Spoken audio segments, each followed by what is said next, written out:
myself. There we go. Um, Thanks. So I can start by introducing myself, since my name is the first one that happens to be appearing on the slide. And my name is Elizabeth Cipolla. So I am the practice manager here at Decision Associates. I'm actually from the Buffalo, New York region, but I have moved with my family to Chautauqua County, New York, which is where we reside. Have been there for the past about 15 years. And I have been here with Decision Associates for about 5.5 years. You can see my work experience here. I certainly don't come from the quote unquote consulting industry, but rather I come from working in more of a traditional corporate environment for various size organizations, everything from small family owned businesses with only, 200-300 employees, all the way up to, global organizations that are publicly traded with tens of thousands of employees in various sectors. So, just wanted to share a little bit about me and tell you that I'm really excited to be here as one of the co-presenters. Great. Thank you, Elizabeth. Next up, a little bit about me. My name is Amanda Kaczurka. I am the project manager for Decision Associates. Um, I also do some consulting work within our talent and organizational performance practice. So that is the part of the firm that does things like executive recruitment, culture assessment, training and development, things of that nature. My background prior to DA is a mixture of marketing and economic development experience. So um, definitely bring a little bit of a unique background to Decision Associates, but a long running passion of mine has been helping both for profit and nonprofit organizations be as successful as they possibly can. So I've gotten to do that throughout my career at various stops, and certainly excited to be here with all of you today. And we'll turn it over to Ricardo. Hello, yes, I'm Ricardo. Thank you everybody for attending this pivotal webinar series. I always like to start with the bottom line up front. So my promise to you is that by the end of this webinar series, you will have a blueprint or a step-by-step guide on how to develop your own value-producing strategic foresight function within just 10 hours, unique to your organization's landscape and challenges. Over the past 10 years, as you can see on the slide here, I've dedicated myself to helping over 50 organizations anticipate change early enough to build a competitive edge by building forward-looking decision models that we can use to thrive amid change. And crucially here, it's in the realm within the small and medium-sized business community where every dollar has a disproportionate amount of impact, where these concepts can elevate entire organizations and the communities in which they serve. My vision and my goal for the future is that just like sales prowess, marketing ingenuity, and product innovation are rightfully seen as pillars of competitive advantage, I advocate for a world where being able to anticipate the future is a formal company function that's as integral and commonplace as sales, marketing, and product to craft a unique competitive edge and a sustainable source of revenue and advantage. My work has earned recognition from the US Department of State and the US Department of Labor recognizing me as a pioneer in this field. And I'm very interested to get this started and get the group's feedback. Awesome. Thank you, Ricardo. All right, so we want to jump into talking a little bit about the current state. So probably a lot of these things that we're going to be reviewing are maybe not necessarily surprising to you, but we think they're worth talking about because they're things that we hear from clients and other organizations in the community on a regular basis. So as we all know, we're at a really crucial turning point in the labor market. Bamboo HR, which is a human resources, they have an HRIS platform provider. They put out a 2024 State of HR report just like a month ago, and they said within that report that 48% of the people who completed the survey said that finding and attracting the right people to fill open roles is still a challenge for their business. And I would imagine that some of you on the call are experiencing the same challenges, and we'll talk about that in our breakout groups here in just a moment. We're also continuing to see widespread staffing shortages that impact a variety of different industries. It doesn't seem to matter, whether you're construction, hospitality, healthcare, manufacturing, you are probably experiencing some staffing shortages at some level of your organization, if not multiple levels throughout your organization. Transformation has also become a really crucial leadership skill. We know that, trends I personally am not a fan of the word trends, because I think when we talk about trends in the context of the things that we're seeing right now, trends implies that they're hot right now, but it's going to go back to the way it was at some point. And that's not accurate. These things that have happened, these transformations that have happened over the past few years, especially since the pandemic, these are things that are here to stay. So it's how we adapt and transform our organizations to be able to keep pace with those changes, and ultimately, as we're going to talk about through this series, plan and predict the future. That's where the importance really lies. So being able to be that transformation leader within your organization, recognize that, hey, change is going to be necessary, and doing that in a proactive manner instead of a reactive manner. You then are positioning yourself to be a change manager for your organization, so you can guide them through those adaptations that need to be made.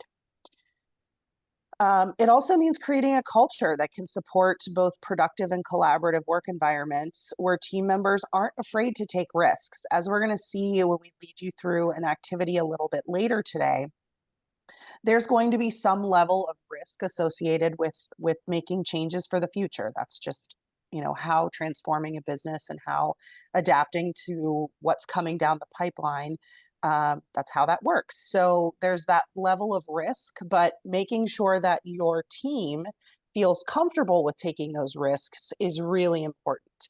If you're fostering an environment where, hey, we're not afraid of making a misstep or trying something and having it not work, we know that we can just go back and try something else and see what else will work. So if you're creating that culture within your organization, and for those of you who maybe lead teams within your organizations, that's a really important element to foster among your team. It's just a reality, right, that fads and trends are coming and going significantly faster than we can keep up with them. We hear from clients all the time, oh, we were, looking at going this direction, but now it seems like the market's shifting this direction, and so now we have to pivot and kind of go in a new way. And it's really exhausting, frankly, to try to keep track of what's happening and what's going to be the most relevant thing for you to follow. So it can feel very daunting and overwhelming to try to follow all of these trends and keep up with what's happening while you're also tending to other challenges within your organization. So that agility and that data-driven decision making is extremely important, because time is a luxury that most of us don't have any longer. So it's really trying to identify what makes the most sense. And that's a large part of what we're going to spend over the next 3 sessions talking about. How can you make sure that what you're pursuing for your organization's future is the most sensible route for you to go? And it's not something that you're going to, start pursuing and then figure out, oh, maybe this wasn't the right way for us to go. So Ricardo's going to be sharing with you how you can be a little bit more purposeful about that. So we've come to our first activity, and we're going to actually be splitting you all up into a couple of breakout groups, because we think this warrants some discussion among the team, or among the group on the call. So if you would like, feel free to just snap a quick picture of this slide, because we're going to send you into breakout groups, and then we're going to ask you to discuss these 3 questions within your group. So we're going to give you, what do we think, Ricardo and Elizabeth, maybe like 7 minutes?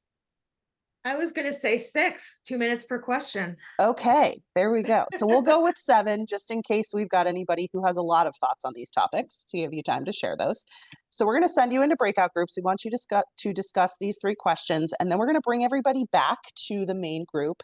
And we would like each group to pick one spokesperson to share a little bit about what was shared within their breakout group for the betterment of the entire group. So again, snap a picture of this slide. And while you all are doing that, I'm going to put you into your breakout room. So I think we've got 10 folks on the call. What do you think, guys? We want to do 2 breakout groups? 2. Perfect. All right. So I'm going to assign those here. And for those of you who are getting nervous and you're thinking, I don't want my camera on, that's fine. You don't have to have your camera on during these breakout groups. But I promise you, if you do choose to turn it on, no one will be judging you. Exactly. We'll just be happy to have the conversation. All right, so in just a moment, you all are going to get a prompt on your screen to join a breakout room. So we ask that you just accept that, and we'll see you back in about 7 minutes.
right, well, hold on just a moment here while the other group rejoins.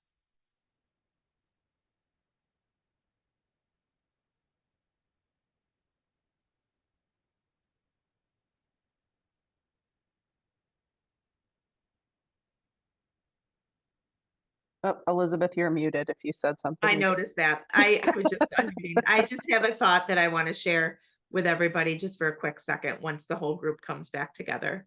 Sure. Here they come.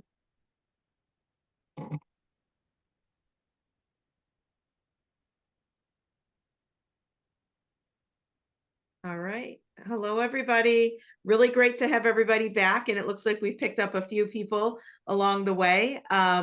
Hopefully those of you who joined and got put right into the chat room were able to have some context given by your facilitator. So what we were discussing, of course, was talking through some of the trends that we have noticed. That's what each breakout room was discussing, the trends or the fads in the past 2 to 3 years, and talking about how your respective organization has adapted to those trends and then the impact those adaptations have had. So if we could have whomever was elected to be the spokesperson from each group kind of share a quick summary of what was discussed, that would be great. So Ricardo, do you know who from your group was the spokesperson? I am. Okay, hi Ricardo. Hello. Yes, so in our group, there's three main points that we discussed. The first, of course, was the mission critical importance of being able to distinguish a fad from a trend, especially when we're putting into consideration a significant amount of the organization's resources behind it. And the example there were non-fungible tokens, where now for both B2B and B2C marketing, companies like Google and Apple are doing away with browser cookies. So a new technology to identify visitors is needed. And for a while, something called non-fungible tokens using blockchain was pivoted or seen as the gold rush. Everyone has to grab a shovel, go get a non-fungible token, but it ended up not being what people thought it was. And some companies lost a lot of money trying to implement a non-fungible token solution. So that just underscores the importance. And then the second thing we talked about is the trend towards remote and hybrid work and the implications for that, not only for recruiting, but also for retention. Where if there's a high value hire and talent may be needed from outside of the market, how is that best navigated from an executive recruiting and from a change management and from a leadership perspective? And the last one we talked about was artificial intelligence, specifically around disinformation, where in 2026, up to 90% of content is going to be AI generated. And now anybody in their basement can come up and artificially generate an entire website with news media and social media content and put out fake information with fake videos of real people. So that's something to keep in mind as we build our strategies for mitigating risks and also leveraging opportunities. That's what we talked about. Great. Thank you. Terry, I know you were the spokesperson for the other group. So would you like to summarize what was discussed? Sure. The three issues noted were really the shift in employee quality, primarily focused around an attendance issue, where there's a disparity of folks hired over the last 5 years tend to take a lot of days off, calling in sick or whatever that might be, but an unscheduled attendance issue, if you will, and a general feeling of invincibility that the employer needs the worker more than the worker needs the employee. The other issues brought up were the mirroring the other group, the remote work trend and the declining opportunity for face-to-face interaction and how that sort of organic development of an employee that's disappearing within an organization. And then another noted was an internal a shift towards internal training opportunities, ways to engage employees, the things that they want and they need, and how to improve morale through internal investment in employee development.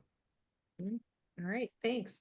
I don't know, if the other group, Ricardo, your group kind of got to this point when we were talking about really ascertaining the impact of the adaptations that each respective organization has tried.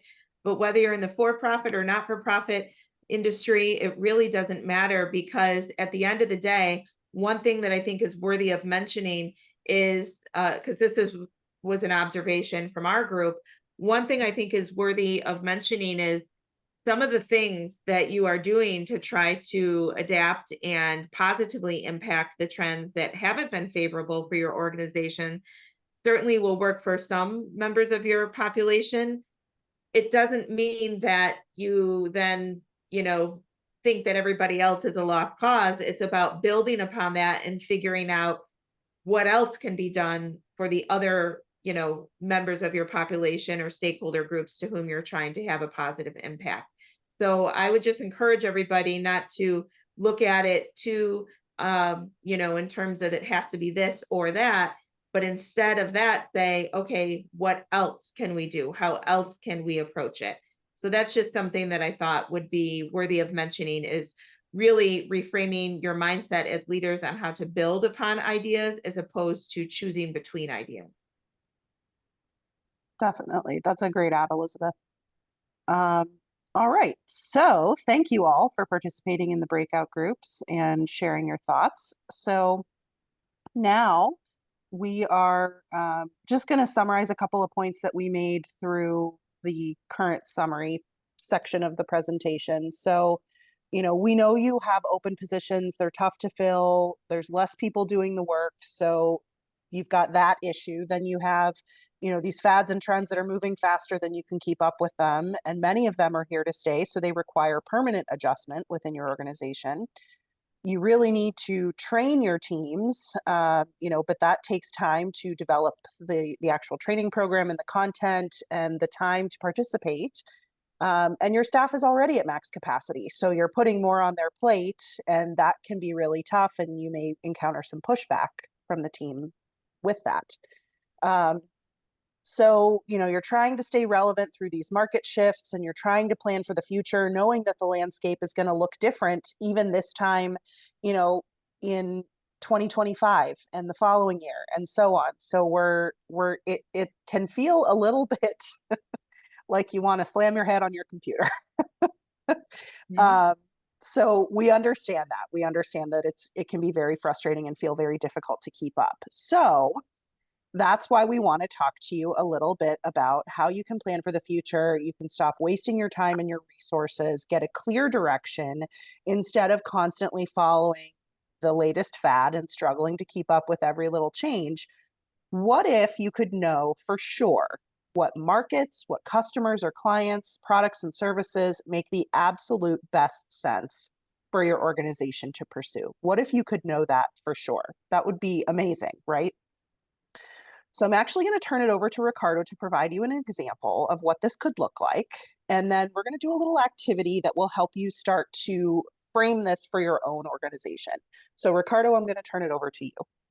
And one thing I would just share, before Ricardo starts speaking, is because I know we have people joining us from all different types of organizations and industries, from some for-profit, some not-for-profit. So I don't want you to only think of this in terms of, what you see on the screen. Think of how you can correlate it to whatever your respective issue or opportunity is that you're trying to understand. So I just wanted to share that. Awesome, yes, and kind of reiterating also what Amanda and Elizabeth said. Some of the challenges with traditional data analysis techniques, especially as the world moves faster than ever, is that many of these techniques predispose that there's one best mathematical solution. But really, the data analysis techniques that we need to focus on are the ones that show us multiple versions of the future, what the probability of each happening is, and how we can best recognize when one variation of the future is happening, so we can take proactive steps to not only mitigate risks, but in capitalizing opportunities. And many industries are highly regulated, such as in this example, we'll go over pharmaceuticals.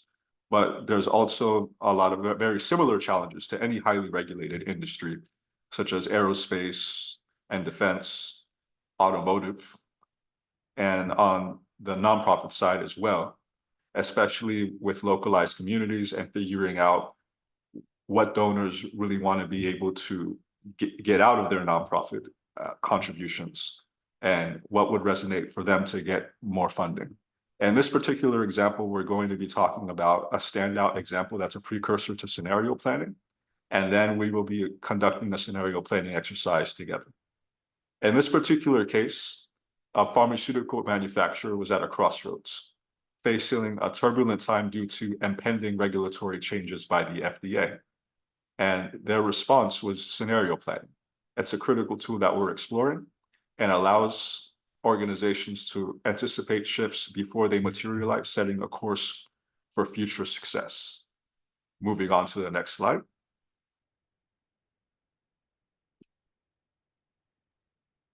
So in response to impending regulatory changes and not knowing exactly what they would look like within their pharmaceutical manufacturing space, the company made a strategic pivot towards future resilience. They were able to secure new certifications ahead of the curve, invest in advanced manufacturing technologies, and position themselves at the front of innovation. They conducted market studies preparing for any potential legal hurdle, and the steps were not just about survival. They were about setting a new industry standard, where at any given time, there's multiple opportunities competing for our attention. Which industry certifications make sense for us? Which industry vertical should we go into? How can we better differentiate our products or solutions against competitors? And if we have a forecasted growth over the next 2 to 3 years, how can we truly be sure that everything outside of our span of control, but critical to our success or failure, will support that? Or do we have to transition the sails on the ship a little bit to ride new winds towards either the same growth forecast that we had or before? So these were the 3 critical deliverables that were taking place across the scenario planning. And then on the next slide, we'll talk about the impact.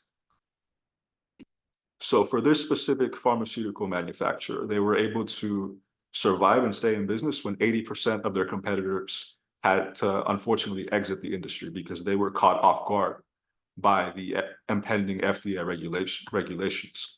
Whereas this pharmaceutical firm had a 3-year head start due to scenario planning and were able to pick the right certifications and the right investments to make, so that when the FDA came and said, you have to register all of your stock keeping units, SKU products, and go through this chemical safety exams, they had the cash flow and the funding to proactively be able to afford all of the regulations that took place.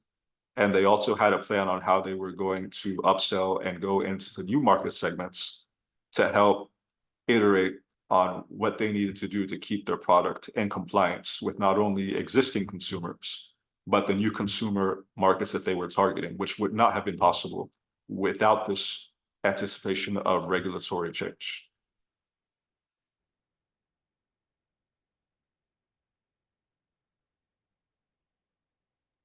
So we're going to be getting ready to send you into breakout groups again to do some work on scenario planning. So again, if you want to snap a picture of this screen, it will help, I think, as you go into that breakout group to go through the scenario planning process, just to keep these questions in mind. So I'll give you a second to do that. And then Ricardo's going to talk us through an example so you can see what the scenario planning process looks like. And then we have a completed template and a blank template that I'm going to drop in the chat box that you can use, excuse me, as we go through the exercise. So take a quick photo of this slide.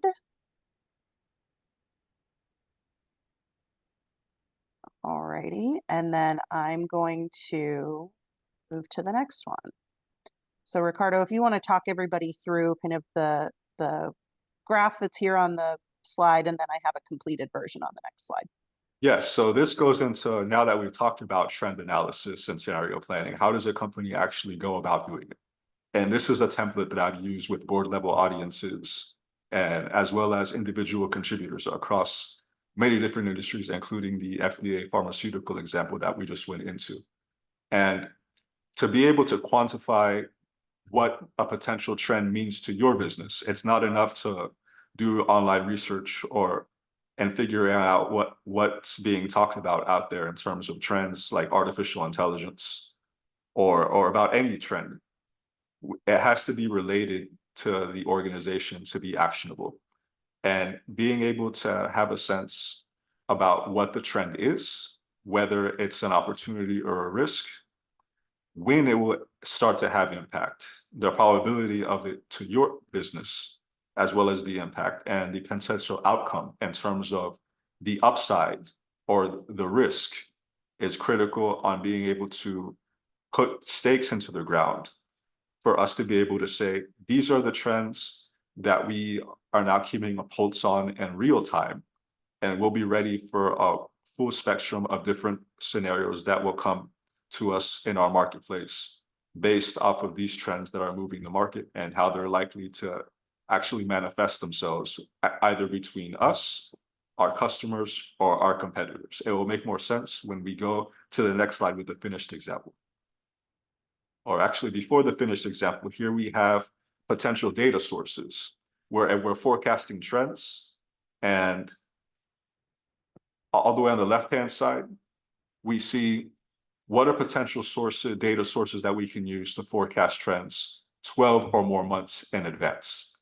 And some of the data sources that we can use include patents, any partnerships that have been announced by the competitors or by industry associations, conferences, specifically the panel discussions that take place at these conferences, and either very specific industry vertical conferences to something like a Quad A helicopters for the aerospace and defense industries, for composite manufacturers, machinists, and others to keep a pulse on the industry, seeing where companies are placing their investments, not only within the community, but across the United States and the world, any capital projects that have been announced, third-party chatter, recruiting efforts among your competitors, and any political lobbying that's going on. Any of those are good sources to be able to anticipate trends 12 or more months in advance. And then the rest of the line chart goes through different data sources that can be used, such as trademarks, permits, and trade shows for anticipating something 9 to 12 months in advance, and 6 to 9 months in advance, chatter from customers, from salespeople, any import or export data from federal sources, as well as any initiatives announced by OEM manufacturers and associations. And at any level, competitor moves, supplier moves, customer moves, and customer preferences can be anticipated based on these different trends that we're speaking about. So here is a finished example of 3 different trends that touch upon 3 different industries based off of the framework that we discussed. So in the first column, we have the name of the trend. The second one, whether it's an opportunity or a risk. The third one, when do we anticipate that this trend will impact our industry and our company? 4th, what is the probability of this trend happening? 5, what is the impact? And then the last one goes into the tangible things that we need to keep it top of mind. What is the actual potential outcome of this trend? We'll take this first one as an example, artificial intelligence for supply chain management. Why is this important for us? Because there's $675,000 in annual savings for a theoretical $15 million company that can be leveraged if we can capitalize on this before our competitors. The same thing for reshoring of manufacturing. There's data points from the marketplace supported by some of the sources that we've seen on the line chart that over the past 12 months, manufacturing construction in the United States surged over 80%, with semiconductor, food and beverage, chemicals, and plastics leading the movement. And because of the reshoring, we can estimate that there's a $174 billion opportunity over the next 3 years with a serviceable upside of $74 million for this theoretical company. This is a real trend. So yes, the first few columns here are all real, and then the potential outcome is based off of a theoretical company that's applying this for them.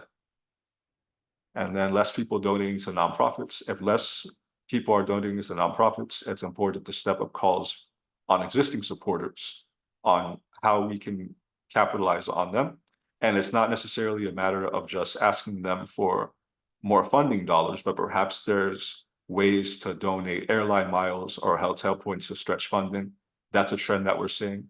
And theoretically, if a company was applying this framework to themselves, a nonprofit upside there could be donors covering travel to key conferences and events with points accrued that ultimately reduce costs by 10%, enabling more volunteers to go to signature events. I think there's a few more on the next slide, Amanda. Nope, there's not. So those are the three examples. Happy to converse them and help through the exercise as well.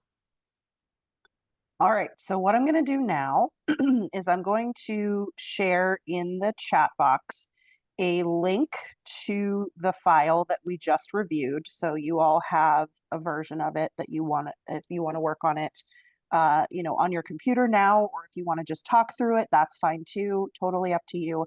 You will be getting this as well via the follow-up email that we send after today's session. So even if you don't necessarily, you know, work on the sheet itself today, if you want to just talk through each step of the process, feel free to do that. So there should be a link in the chat now. Does everybody see that?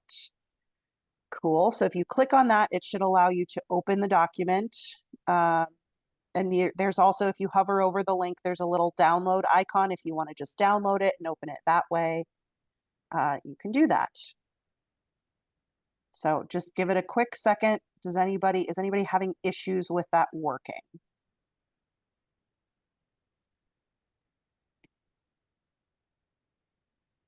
Okay, cool.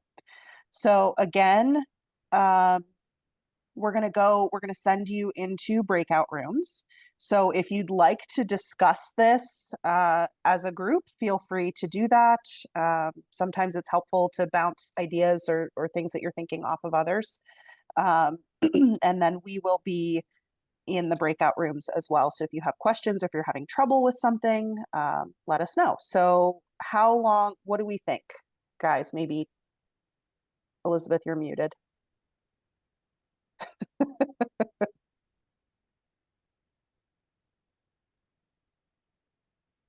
A hot tip before we start. Yeah. It's always great to distinguish nice to know information from need to know information, especially amid all the priorities that we have. If it's important to map these trends to the specific decision points, the pivotal decision points that we'll be taking over the next 6 to 18 months. Yeah, great point, Ricardo. Thank you. And one thing that I was just going to ask as a clarifying question. So before we agree on how much time, so some people in this webinar might prefer to work on it independently, you know what I mean, and talk through it, and others might wish to talk about it with a greater group. So having said that, is the intent for everybody to come back with their own individual one completed, or at least as much as you At can? least started, yeah. Started. Okay. Yep. So just like we did with the breakout rooms before, we'll ask you when we come back as a group to share. And the thing that I'll encourage you to keep in mind is that this is an exercise we're also going to be revisiting during next week's session as you learn a little bit more about the concepts we're going to talk about. So think of this as kind of a starting point of this activity. So kind of an opportunity to get some thoughts down on paper initially, and then we'll continue to build on it as we go through the next couple of sessions. So any questions before we jump into the breakout groups? All right, cool. So I'm going to open those breakout rooms. We think, what, 10 minutes? All right, so we will see everybody back here in 10 minutes.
Gives them a nice cushion of 60 seconds to wrap up any conversations they're having. I do like that feature of Zoom, so it's not just taking you out of the room mid-sentence.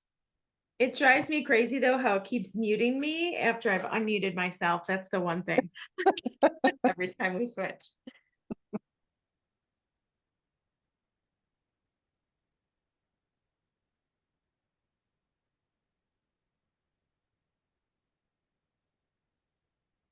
All right. Welcome back. All right, so we would like to hear, and again, remember, this is something that we're building on session to session. So just keep in mind that we're going to revisit this again next week. So if you'd like to continue to work on this between this week's session and next week's session, definitely feel free to do that. So let's hear a little bit from the folks on the call who worked on an American Tinning and Galvanizing crew over there. I know you guys had some conversations. So would you mind sharing a little bit with what you came up with so far? Sure. Trying to figure out how this. I think I'm doing it correct. You are. Okay. So we figured out, so the trends would be the government regulations on air and water, Mhm. disposable chemicals, and then employee and OSHA standards. So we did 2 as a risk and then the 1 as an opportunity. And we pretty much went like a year to 18 months Mhm. for all of them. They're all high probability, high risk level, and then potentially, I mean, a $500,000 on regulations because of changing from like non-chrome and stuff like that. Disposable chemicals, we can only assume they're going to keep going up because that's what they've been doing. And then really for the employees and OSHA standards is more just general employee happiness and just getting employees to be decrease the accidents. Fascinating. Great, thank you. Anybody else? I know we have Jessica, Erie Beer, and there's somebody joining via phone that I can't see a name for. Would any of you like to share?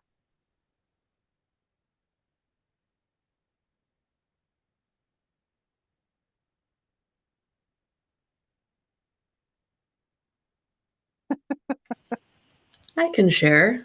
Thank you, Jessica. Yes. I do not have my example up on the screen to share, That's okay. but I do think this is actually a trend that would impact many organizations besides my own. But the trend I looked at was a knowledge transfer due to retirement. I know that's a little bit different than the trends we've discussed. That's it's a major impact right now. I look at it as both a risk and an opportunity for new knowledge coming in through training opportunities that I had discussed before. I see that impacting now and specifically through the next 3 years, but I'm sure it'll be more. This is just me looking specifically at our department. Where did my sheet go? The likelihood is high. I kind of hesitated to do this one because this is a demographic reality, perhaps more so than a trend, but I thought it was worth discussing. Of a potential outcome in terms of revenue, but it definitely could result in gaps of service for our end users. And so I think it's really looking at the training opportunities that could be available to bring that incoming group of team members up to, that level of knowledge while still integrating new technology and new concepts, new ideas. But that was the main one that I looked at.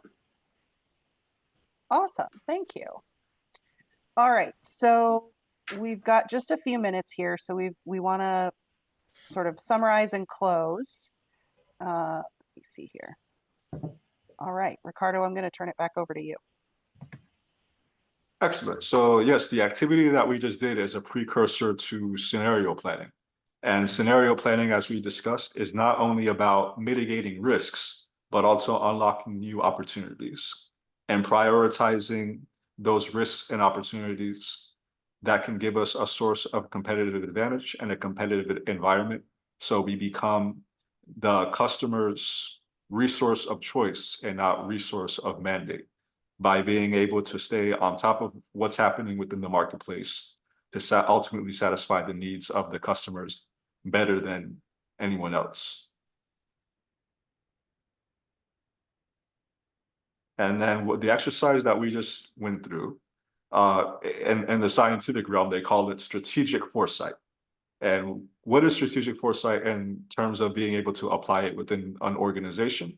It's about using information about the future to anticipate opportunities and prepare for challenges. Some of the ways that it's different from adjacent areas such as market research is things related to, it's a decision-oriented model at the end of the day. And this decision-oriented model is a navigational tool for us to provide the best fit options for both immediate and long-term choices among a range. Where many times when we think about anticipating the future, there's a crystal ball kind of metaphor that forms in our minds. But here we're talking more about multiple scenarios and being able to bridge the gap from the present wins that we can deliver on today to what the future full spectrum of wins may look like, and how to get from immediate existing revenue to our potential best sources of revenue over a 2 to 3 year period. And I must stress enough that this is all adaptable and transparent across these 4 different steps that we talk about here, where operationalizing this concept: predict, proact, perform, and outpace. Each of these steps addresses a different need within an organization. Predict speaks to being able to deep diving into the customer's emerging desires and needs, to be able to aid either entry into new market spaces or accelerating into market spaces that we're already in. Proacting deals with the competitive landscape and the competitive environment, and being able to build standout solutions and emerging white spaces faster than our competitors. And then perform speaks to, now that we know where the markets and customers are going and how we're going to map out our solution, what are the best industry verticals, geographic areas, and use cases that make the most sense for us, that are the best fit for our unique company position. And then outpacing speaks much to the scenario analysis that we've done, where we have a plan: predict, proact, and perform. We have a general idea of what our growth is going to look like over the next 3 years. Now let's make sure that we can exceed that goal by being able to anticipate what's happening and make course corrections as needed through a full spectrum of scenarios that can happen. Those are the 4 steps. All right, so just to conclude, a few things. So as we reviewed at the top of the session, there are a lot of factors in today's marketplace that we have very little to no control over. And so, we summarize some of those in that second bullet point again. But while markets and industries are continuing to shift at a pace that is frankly exhausting to try to keep up with, it's a matter of adapting or being left behind. As we saw with the example that Ricardo gave with the pharmaceutical company, they were really able to position themselves in an extremely favorable area just because they took the time to adapt and make some adjustments as soon as they found out about these shifts that were going to be coming down the pipeline. So again, instead of wasting time and resources trying to keep up with those changes, take the guesswork out of the equation and focus on identifying the best paths forward through this exercise in scenario planning. So again, this is part 1 of 3. So next week, we're going to dive more into the concept of strategic foresight and those 4 steps, so we can show you exactly why it can help pave that path for your organization's future growth and achievement of whatever goals that you've set out to achieve. So I know we went a couple of minutes over. Thank you so much for sticking around with us today. We have our contact information up here on the screen. Please feel free to reach out between this week's session and next. If you have any questions, again, if you'd like to continue working on that scenario planning document, I will be sending it out in the follow-up email today. We will be revisiting it next week as you learn a little bit more about strategic foresight. I think it will be helpful, as you learn a little more, that you'll be able to, you know, put more detail into that sheet that we reviewed today for scenario planning. And then just a quick opportunity to follow us on a variety of different platforms. If you're not connected with us on LinkedIn or have liked our page on Facebook, there's opportunities for you to do that. If you scan that QR code in the upper right-hand corner of your screen, you'll have the opportunity to visit our LinkedIn page, the services section of our website, or sign up for our quarterly newsletter, Decision Point. Our next issue will be coming out in June, so now's the perfect time to join so you don't miss out on that. Ricardo and Elizabeth, anything else before we conclude today's session? No, just thank you very much. We really appreciate those of you who were able to join us live. We equally appreciate those of you who are joining us by watching it as a recorded session because you couldn't necessarily join us live.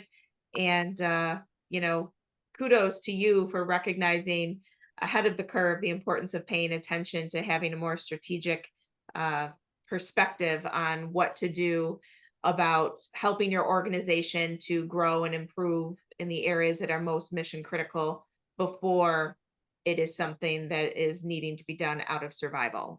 So you're ahead of the curve already just by even being a part of this. Absolutely. All right. Very good. Well, thank you, everybody. We appreciate it. And we will see you same time, same place next week. Have a great day, everybody. Thank you. To a winning rest of the week.